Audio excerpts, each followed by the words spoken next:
Sam, hi, hon. How are you? Meg, how are you? I'm excellent. I am excellent. I am so happy to have you. You are absolutely our most popular person that gets the message out Probably with probably isn't saying much. no, it is because you've got a message, and that's what we're here to talk about again today. That with your experience, literally your strength and the hope that you can help others, you take on the most severe cases. Let's we can jump into that a little bit and tell us what is your specialty? Who do you like to work with?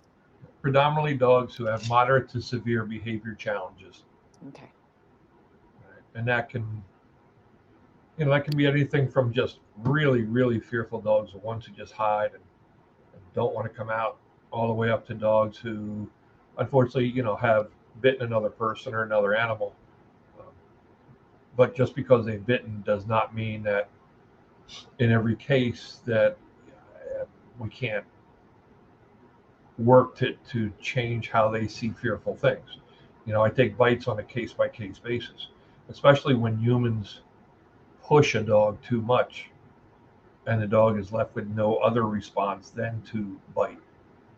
Um, so we look at everything individually. I just started working with a dog today um, who was, as far as we can tell, was feral for about the first 4 months of its life. Mhm. And so now it's in a home with really good people. But this is a dog who is hyper aware, hyper vigilant, has a lot of fear issues, movements, sounds, etc. Came from somewhere in the deep south. So living in a suburban environment is really difficult. And the nice thing is these people are committed and they're in for the long haul. Mhm. So those are the kind of dogs we work with.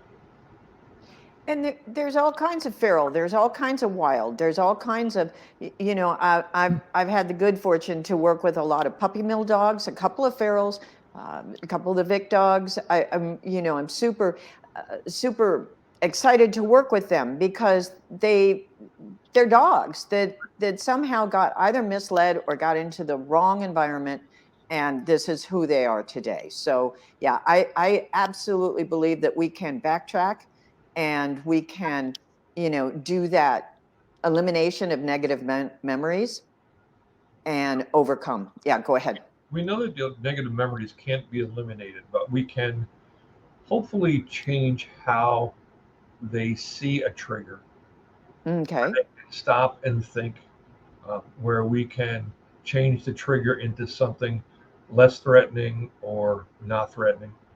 Mm-hmm. But again, we have to be realistic. And unfortunately, there are times when we can't, even with all the work we do, getting veterinary behaviorists involved, we're using medications, we're using so many different protocols, management and supervision. There are times when, for reasons beyond our abilities, that we can't save them, Yes. you know, and, Yes. and that is the difficult part of the job. But I think let's yes. talk about what we can save. Yes, and I think that's the hardest part for people who are advocates, who do want to help them all. We can't, and Right. that's the reality. That is the reality. There are yes, and so that's definitely a whole other conversation you and I have had a few times, but comes a time. Yep. But in the So meantime, let's get into stranger danger. let's do that because this is why we're here. Stranger Danger Solutions. And this ties right in with what we were talking about, exactly what we were talking about. Because for me, the studies that I've done cross species have been about memory again, but it's a learned experience. And what it is, Yep. what I've heard, is it is an experience combined with an emotion equals a memory, which is a learned behavior. And Yeah. Kim Brophy, she's an ethologist and she wrote a great book, Meet Your Dog. Um, between that and um, uh, the it's called Legs, Learning Environment, Genetics, and Self. Yes. Mm-hmm. Um, and and it all plays into it, you Mm-hmm. know. And when people say, well, what do you mean by self and learning, whatever? If a dog is in a less than optimal environment, Yes. they will learn how to survive in that environment. Right? Then if you add in their genetics, and again, we've got to make people understand that genetics is not just the breeding pair. Genetics is a lineage, and we Yes. all have lineage that Yes. gets passed down through, procreation, etc. So you take that and the environments, what they've learned in that environment, and how that's created their self. That's the dog we're working with. And for dogs who have stranger danger, we take all of that into consideration. It is at least a four-pronged um, event. Okay. What do you mean? So, like I said, I'm working with this very young feral dog. Well, the dog was found with some of its siblings, had been seen numerous times before they could be trapped and rescued. So this is a dog who learned how to survive. Literally eats everything. I mean, you put it outside, it's eating sticks and acorns and pine cones. Well, that's how it survived, right? The Yeah. lineage, well, we know nothing about it. We have absolutely no idea what the breeding pair and their lineage was, so kind of writing that one off. It learned how to survive in that environment, and that's created who the dog is. This is a dog who is very scared of new people, um, more comfortable with dogs than people. Makes sense. It was with its siblings, right? So, stranger danger, meeting this dog for the first time, we do it at tremendously long distances. We give the dog a chance to make a choice. Does it want to move forward again on its own, not by how its handlers want it? How far it wants to move forward. At what point it says, no, you know what, I can't handle this, and moves away. If the dog is giving us body postures and facial expressions, etc., that are saying, I'd like to, but I can't handle this, well, that's fine. I'll back up. There's times when, just like with humans, we get paralyzed by our own fears where we can't make decisions. Well, the nice thing is I can back up. I can back up as far away as that dog wants me to. But unfortunately, most people, when their dog has stranger danger, they're trying to force it. And not forcing it necessarily that, they're shoving the dog forward, but, oh, it's okay, it's okay, it's okay. Even though the dog is barking, possibly growling, lunging, whatever, the dog is over its emotional threshold. Fear has taken over. Cortisol has flooded the brain. And so you have four things you can do: fight, flight, freeze, fidget. Um, but so we have to educate people that when their dog is fearful, right, first thing to do, create distance. The dog needs to know that every decision you're making on its behalf is something that will keep it safe. And so stranger danger a lot of times can be mitigated, not changed, but it can be mitigated if we would step back. Like along, I'm told our dog says, oh, good, I'm far enough away and everything's good to go. I Right? think it was Dale Ward. Dale Ward. I can't remember the name of her book. She's the first one that introduced me to treat, treat, retreat. Yep. Yep. Yeah, you throw a treat far, far away. Let them go behind you, in front of you, Yep. whatever, wherever they're safe. Yep. Mm-hmm. And it's not that we're saying right away that, oh, look, we're good. What we're trying to introduce is what I call friends bearing gifts, but everything is Friends, about, hang on. Friends bearing gifts. yeah. Love it. All right. You go and, by tossing those treats far beyond, not only am I tossing you treats, friend bearing gift, but I understand and respect the fact that you're fearful, respect the fear. So I'm giving you lots of distance. I'm going to toss these treats. You can go eat them at whenever you want to. And it's not trying to lure the dog forward, because there is an instinct to eat. And depending on what you're using, the dog may come forward to eat it, but at the same time, all of a sudden recognize that, oh my God, I'm too close. And it gets paralyzed. And sometimes, a lot of times, people are like, well, I have my guest hand them the treat, but I don't know, for some reason, then my dog snapped at him. Well, the instinct to eat, yes. And then all of a sudden, wait, I'm too close. Mm-hmm. And then the person's already reaching forward to give another one. The only thing the dog knows is there's a hand coming into my space. So things are happening where they're too close, too much, too fast. Mm-hmm. And Now, for I've heard people say, well, I need to get close. I need to extend my hand why? because then they need to smell me. Help us. Yes, I know, I know. And it's the same with horses and Yeah. definitely the same with cats. Well, So I've heard that dogs, and correct me if I'm wrong, I've heard that dogs can smell up to a quarter mile. I know and again, from what I learned in law enforcement canine school, I was a canine handler, obviously, and a bomb dog handler. Yeah. We watched our dogs lock onto scent from incredible distances. Hundreds and hundreds of yards. Mm. And obviously depending on wind conditions. But again, if a dog can smell things 10 feet, 20 feet, 100 feet, 300 feet, whatever it might be far away, there is no reason for anyone to ever put their hand out. And I tell So, people all the time, so I think this is the one takeaway from the first 10 minutes together. This is the takeaway. They don't need you in their space. No. how would people feel if somebody you didn't know walked up to you and saying hello stuck their hand in your face? Yeah, exactly, exactly. And I think that let's really talk about COVID and social separation. That we're even more behind the eight ball on that because we are afraid also, and so we've got that connectivity from leash to dog. It's like an electrical charge, and people keep saying, "Oh, I'm not afraid." Well, I think maybe you are. I want to videotape you and show you that you have that. Yeah, Yeah. exactly. And a lot of people don't know how to read what the dog is telling them. True, true, yes, And we have all these myths. You have to stick your hand out. yes, People don't understand that reaching over a dog's head, especially for a dog they've never met, is a real danger zone for the yes, dog as well as for the person. yes, I tell yes. people all the time, I married into an Irish Italian family, and they believe in huggy, kitsy, all that kind of stuff. I'm Yeah. German and English, back away, back away, back away. Um, and it is taking many years Mhm. for me to get somewhat comfortable with the same kind of greetings Yes. that, that my family gives.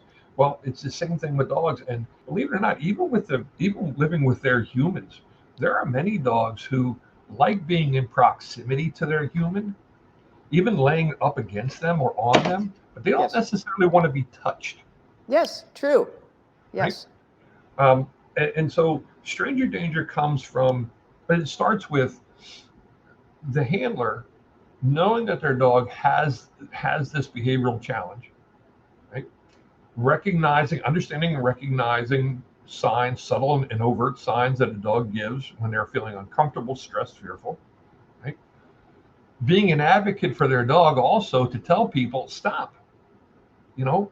And people are like, well, I know my dog's scared, but, I don't want to. No, no, no, stop that. Forget about what the other people, right? Tell them, stop. Hmm. Yes. Step in front of your dog if you have to. Step Because in front of your dog. So that's one good physical thing that we can do, because a lot of people don't listen. The first thing that I right, hear is, "I'm really good with dogs," and they're already leaning in over the head. So I'm like, "No," in slow motion. run away. Yeah, and it's the same thing with a horse. They have Yes. one Oh, blind spot, which is right between their eyes, and people yeah. go, "Oh, well, I'm going to let him smell me," and the horse is like, "Please, don't. I don't need to. I smelled you when you got out of your car." Dogs are farsighted. So from Uh-huh. the base of Okay. their eyes to somewhere, I've heard it 4 to 6 feet, 6 to 8 feet directly out in front of them, things are not always clear. Mm-hmm. Mm-hmm. But the dog needs to know that its handler is going to do everything to keep it safe. The dog is trusting its person literally with its life. Yeah. Right? It's not about what we want or what somebody coming up to your dog wants. Right? It's what your dog wants. Can your dog trust you to make these decisions because it's scared of strangers?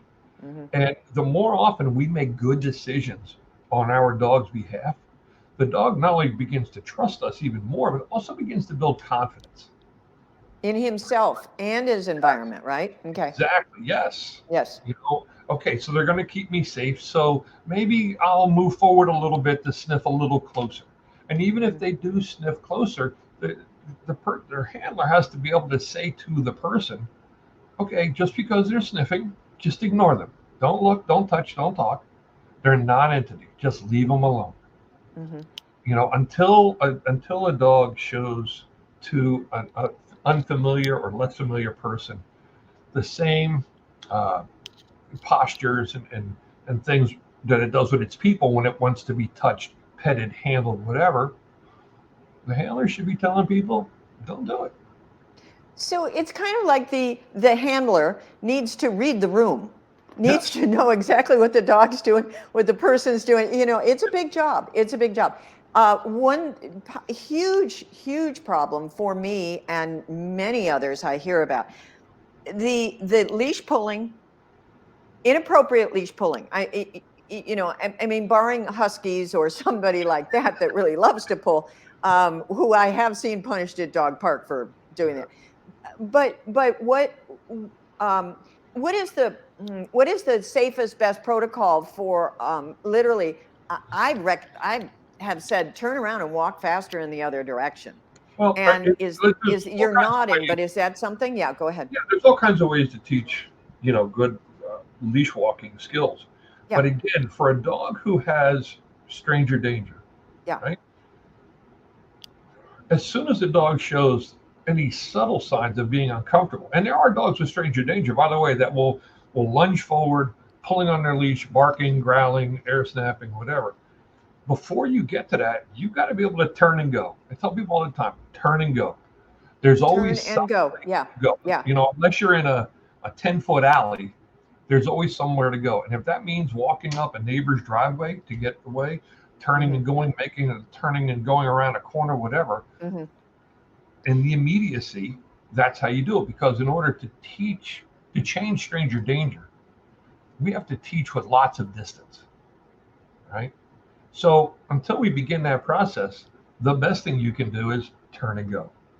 Turn and go. I always tell people too, walk faster in the other direction because now Yeah. the dog's got a whole new environment to Yes. assimilate to. They're not turning around and looking at, Joe Schmo behind them. Yep. That's not part of it. The other thing is you read the room, but the other thing is I see so many animals on leash. They want to play. That's Yes. all. It's the same lunging, barking, crouching, but it's so different. Because they get frustrated.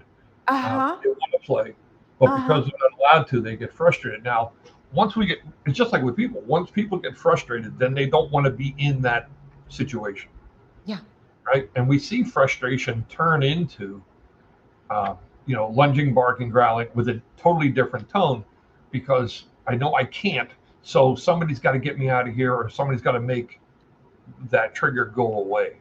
Mm-hmm. And we see many dogs who are really good off leash, um, who want to go up and meet a dog even when they're on leash, but because their owner doesn't perceive it as the dog is telling it, then they're kept from doing it, and then it turns into frustration, aggravation, Exactly. etc. Exactly.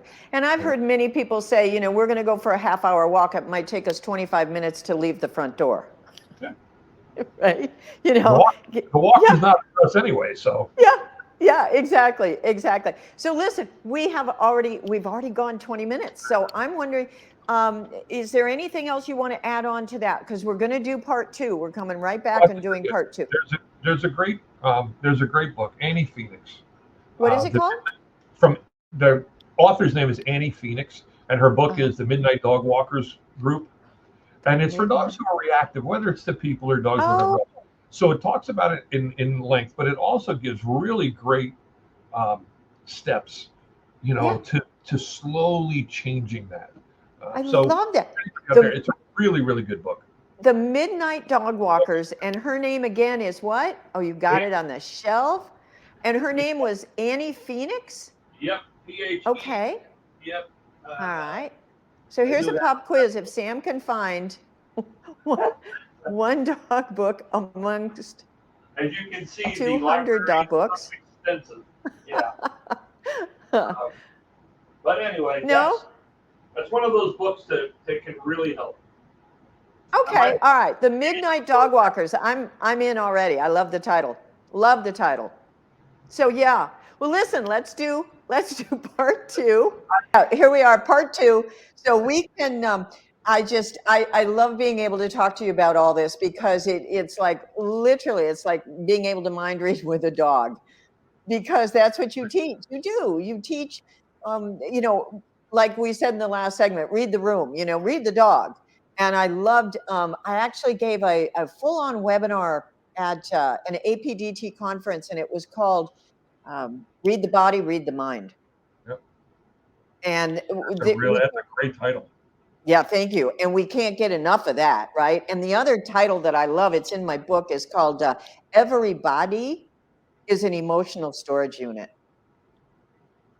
It's, yep, that's it. So when we bring home a rescue, or we bring home any dog, even from a breeder or whatever your choice is, we don't know what we're getting.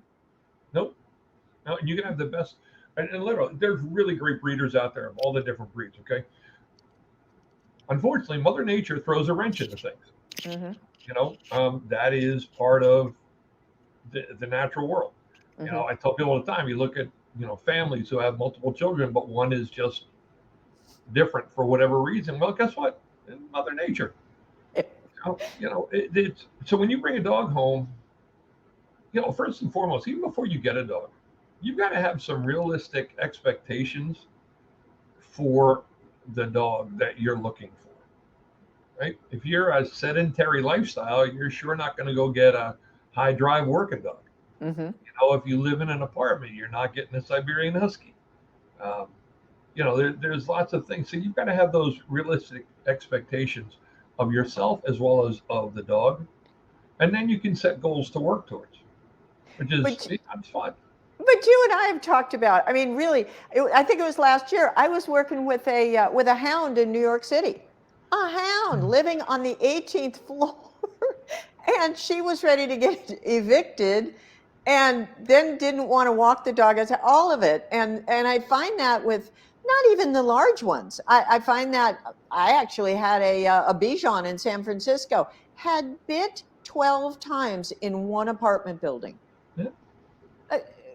How do you get away with that? She kept getting on and off at different floors of her building. Yeah, but again, you know, addressing, you know, in order when you define a problem, as we were talking about, right? Yeah. You've got to take it from the dog's point of view. Okay.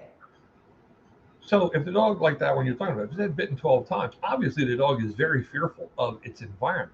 Mm-hmm. How do you change that up? And it's not just getting off the elevator at different floors. It's counter conditioning desensitization, choosing distance, management and supervision of environment, yada, yada, yada, yada, yada. But you got to do all those things because what that Bichon learned was when I'm scared, this is the only thing that works. Mm-hmm.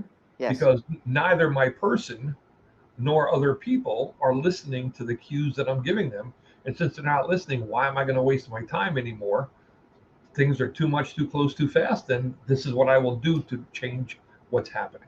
If people cannot read the whole room, as I said, or cannot read the whole body, what's the best thing to look at?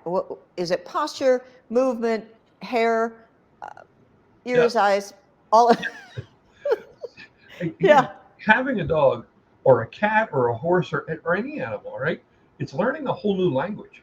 Yes. Now you have to remember, I know you have extensive experience with horses, right?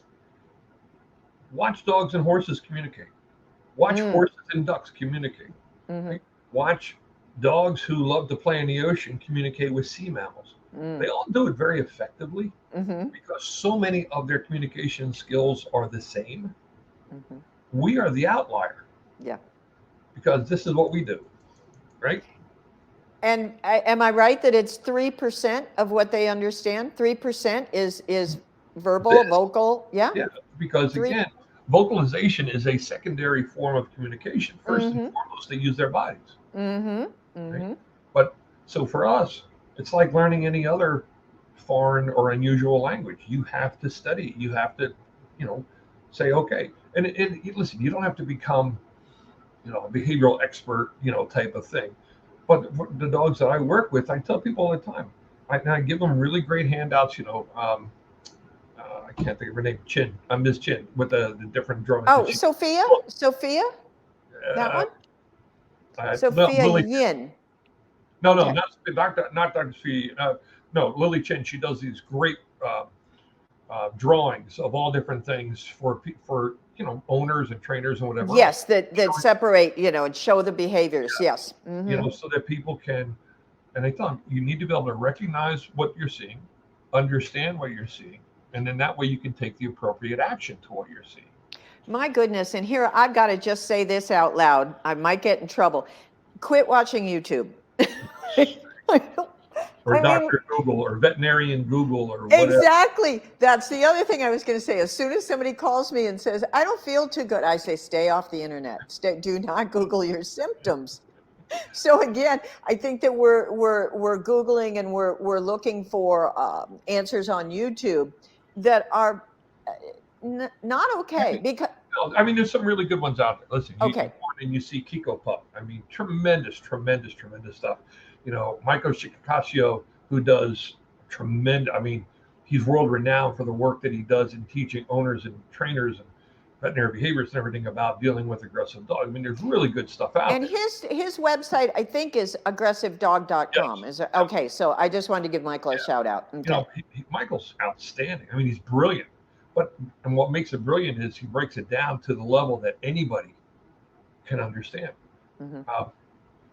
And you've heard me say this many times before. Pat Whitaker always said to me, "What's the truth as the dog sees it?" What's the truth as the dog sees it? Right. We always look at things from our perspective. Yeah.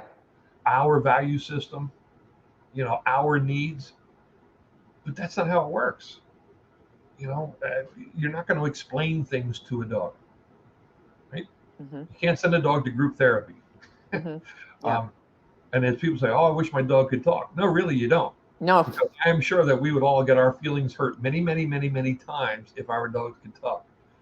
So setting them up for success in the beginning is the fact that you have to be educated to how they communicate so that you can effectively communicate, right? You have to understand that you have a sentient being who has needs, just like we all do, has emotions, just like we do. Dogs are not rocks or robots. They have tremendous depth of emotion. We know that more and more and more studies. The Duke Canine Cognition Laboratory, Dr. Dodman, the work he's doing now, taking on a whole new faculty and focus on things for dogs who are fearful. I mean, we're recognizing more and more. Let me go back and hear about, what was that doctor that's doing the research? What's his name? Dr. Nick Dodman, Nicholas Dodman. Nicholas Dodd. Okay. Do you know what? Dodman, Dodman.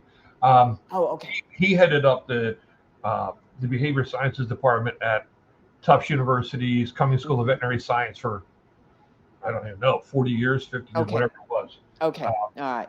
Yeah. Because I want to be able to have people reference the positive, the good people, take a deep dive there and see who they like or support, etc. Yes. So yeah. Okay. I mean, and now he's gotten involved with a whole new project. He retired from Tufts University, and now he's doing the Center for Canine Behavior Studies. And, where is that located? Let me see. I have it right here.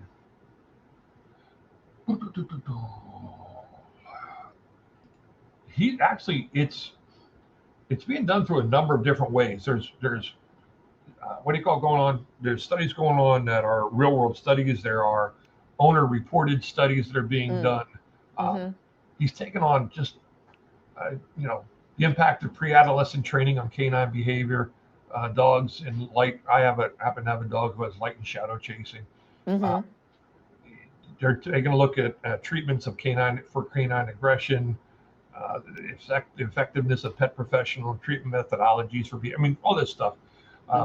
But you have this kind of stuff going on. Like I said, the Canine Cognition Center at Duke University, and Purdue, and UC, University of Wisconsin-Madison, UC Berkeley. I mean, they've been doing studies for years. Dr. McCloskey overseas in not Belarus. I can't think of where it is right now. He's been, you have these people that have been tackling this stuff for decades and continue because we're finding more and more and more and more about it. So, before a person gets a dog or wants to get a dog, they've got to have a basic understanding of communication. Effective communication is what can bring about effective change. Mm-hmm. Doesn't matter the species. Mm-hmm. Right? So then once they understand things like that, and once they understand who their dog is, where it came from, maybe if it's a pure breed, what the breeds were bred for, etc., then you can have realistic expectations and goals for the dog, and you can have realistic expectation and goals for yourself. Well, let me so expound on that with the reaching the dog's goals. Right. Yeah. A dog is looking to be safe. They're looking to trust the environment that they're in, the people that they meet. They're looking to eat, sleep, and play because that's a great way to spend their lives. Mm-hmm. For some dogs, they may be looking to have some kind of a job that they find through play, right? But just like everybody else in the world, you want to be safe. You want to be able to communicate with the home that you're living in, right? You want to be able to live without fear and to live successfully in what I call our human chaotic world. Mm-hmm. Um, so, and you have to take a look at what your dog is and who it is, like you said, right? And then from there, we can set goals for the dog to attain that match with the goals that we're looking to attain. And If recognize along the way that, listen, there's going to be bumps and steps backwards, and sometimes the goals just may not get reached. And so yes. we change things up. It's Mm-hmm. okay, Mm-hmm. Mm-hmm. Mm-hmm. right? And what I also say, is quit trying to make your Jack Russell into a lap dog. Or vice versa, your lap dog into an agility dog or whatever it is. So again, meet them where they are, which I love always to say. And but again, reaching the dog's goals. I think the other goal for a dog is to be happy. I mean, I Yes. don't, Yep. yeah, and yeah, how do we get them there? That's the thing. And you said about giving them a job. Oh my gosh, give them a job. Use that brain. These are the most intelligent. And Yes. when we talk about survival, they have out survived us on the planet 1,000 to 1 in Oh, years. yep. 1,000 to 1. And they'll be here long after we're gone. They will be, yeah, absolutely. So it's not about us teaching them how to live with us. No, Not at all. Mhm. no, but what we want to do is make sure that they're happy living with us. Yes, You know, exactly. Yeah. and to give them but again, this is where, and I keep bringing it up, but that's why I love her book. When Kim Brophy talks about in their book, meet your dog. Meet Like Your you said, Dog by Kim Brophy. Go on. if you have a Jack Russell, don't expect to live a sedentary lifestyle. You know, if you have a Siberian Husky, or any of the great northern breeds like that, well, they have certain needs. In order to be happy, our job is to provide for those needs. Hmm. Because once you do, you have a happy dog, which means you have a great relationship. No, you have a great partnership with your dog. Hmm. Hmm. Hmm. Um, Hmm. there's, listen, I have my retriever mix, and I have my American Pit Bull, two totally different dogs. Hmm. My retriever mix, she can spend time finding things. She could spend time playing ball for hours. My pit is like, yeah, okay, we played ball for, yeah, that was 5 times. Okay, I'm done with that. Let's do something else.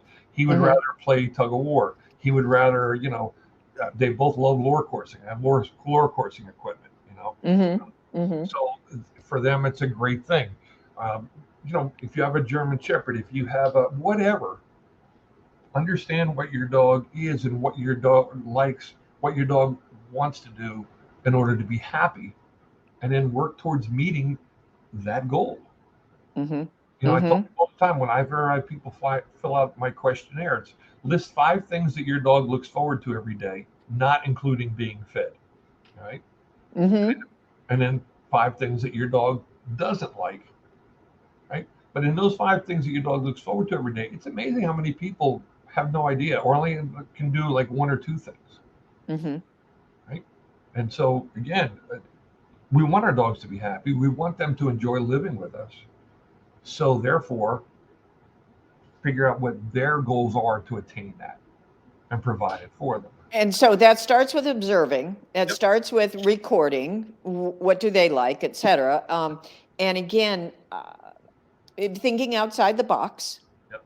I think that's really important, and people become restricted. Well, my dog really likes walks. However, he leash pulls, and we addressed that in part one. But uh, that kind of stuff. It don't limit your dog's activities because If you you're want to, afraid now. if you want to see something really nice, put Hmm. your dog on like a 20, 25-foot lead. Hmm. Go to I don't know, a park or a wooded area, or whatever, and Hmm. just follow your dog. Okay. Right? It's amazing to watch because you're thinking they might want to go in another direction. All of a sudden, they're going somewhere else, and they happen to like sniffing certain flowers or plants versus others, or Hmm. finding out that what, yeah, look at that. My dog actually likes going in the stream. He won't go in the pool at home, but he likes going in the stream. Well, that's really cool. You know, Hmm. um, Hmm. using different toys and games and implements for feeding so that they get to use their nose, because watch dogs when they use their nose, and a lot of dogs, they love that. Hmm. You know, Hmm. it's just we get I. we get caught up in structure, in too much structure. Like you said, we're always thinking inside the box, Hmm. right? Yes. And we Hmm. forget that Hmm. our imagination can actually do a lot to help a dog. Hmm. There's a terrific page on Facebook called Canine Enrichment.